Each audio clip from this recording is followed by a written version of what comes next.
Michael and the Mighty Midnight Revival, Songs for Sinners and Saints album review. Let's chat about it. Hey friends, what's going on? John here from What's Spinning, here tonight to chat about this first album from Killer Mike, as well as his gospel choir that tours with him, the Mighty Midnight Revival. Now, if you don't know Killer Mike, legendary Southern MC, one half of the fantastic Run the Jewels, a guy who's been at it since the early 2000s, and he's somebody that even back then was always someone who stood out for me. You know, some of his early, Southern hip-hop tapes like Monster and I Pledge Allegiance to the Grind volumes 1 and 2, at the time, at least, maybe didn't blow me away, but at least offered, a fresh spin on the sound at the time. Now, in his later years, he has, gone on to do his work with Run the Jewels, drop really great albums like Rap Music, as well as last year's awesome Michael album. Now, a few weeks ago, he started teasing this record. We're barely, a year out of the Michael record, which is a record I loved. And leading up to this thing, he kind of was pushing the thoughts that this was going to be a more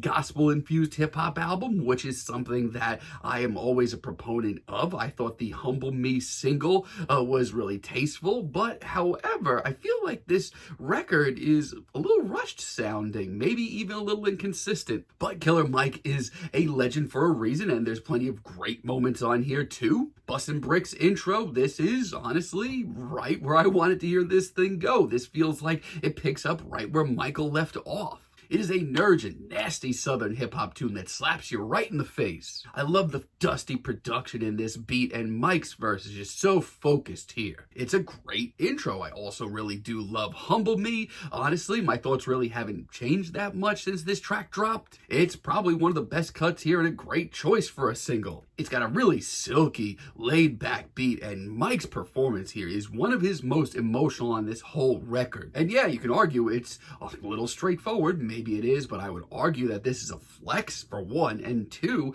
this is a really great example of this more gospel-oriented Mike sound. A lot of the same feelings on Higher Level. This is actually my favorite track here. This is a laid-back Southern bass banger with tons of swagger and heart. Now, I also want to point out, as a record, this is probably one of Killer Mike's more conscious recordings. You can take that or leave it. It's going to hit some people different. But for me, this is a great medium. This is a great use of his sound here. Not only that, I feel like the Trillville Never Ever sample was actually done really classy. I absolutely adore this track. But, like I said, I feel like things are a little bit less consistent this time around. Take, for example, Nobody Knows. And, with these more gospel-influenced sounds, Mike goes a couple of different directions. And here, I hear this soul sample, and I lock in on it, and it's great. But I don't really know why it's not hitting me as hard. I mean, the beat is actually pretty solid all around. And we get a slew of features on this track, including Anthony Hamilton, but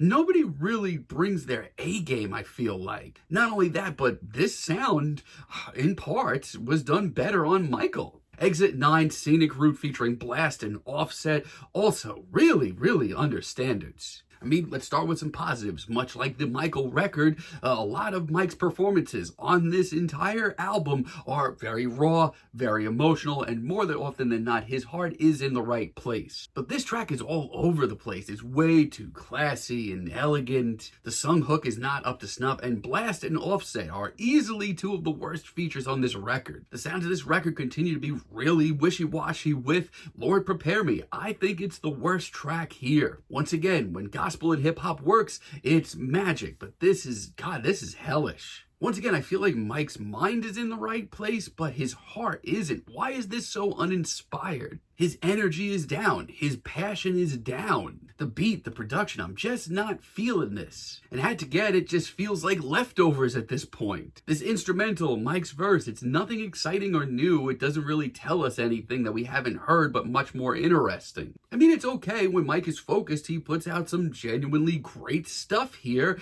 Just realize this time around, it's a lot less consistent than where he was at with Michael. But we do get tracks like Slummer for Junkies, which is this wild 10-minute epic that is pretty incredible. Mostly because it shows Mike focusing on one of his biggest talents. That's his storytelling. It's gritty, it's got some drama, and that intense realism that makes his music so powerful. It's brilliant, honestly. It's one of the biggest sounding tracks here. It's an experience for me. The 97.36 freestyle, this track is freaking awesome. I mean, clearly, Mike still has that dog in him because this track is ferocious. I mean, clearly, God, Mike just sounds so fired up here. I love hearing that monster in him come out. This beat is so fresh and intense, and Mike sounds laser focused. Everything about this track is up to snuff. It's Mike at his most raw and urgent. And yeah, you could argue this is nothing flashy or wildly new, but this is Mike doing what he does best and sounding fired up. And still talking that shit featuring Key Glock and Project Pat as a finale, I actually really do enjoy. I mean, this is a pretty rowdy southern banger. I mean, I'm glad it's here now. The beat is simple, but it goes hard. It's really memorable. It gets the best out of Mike and Key Glock and Project Pat. The legend Project Pat sound right at home here. It's honestly where I wish we heard more of this record. This album is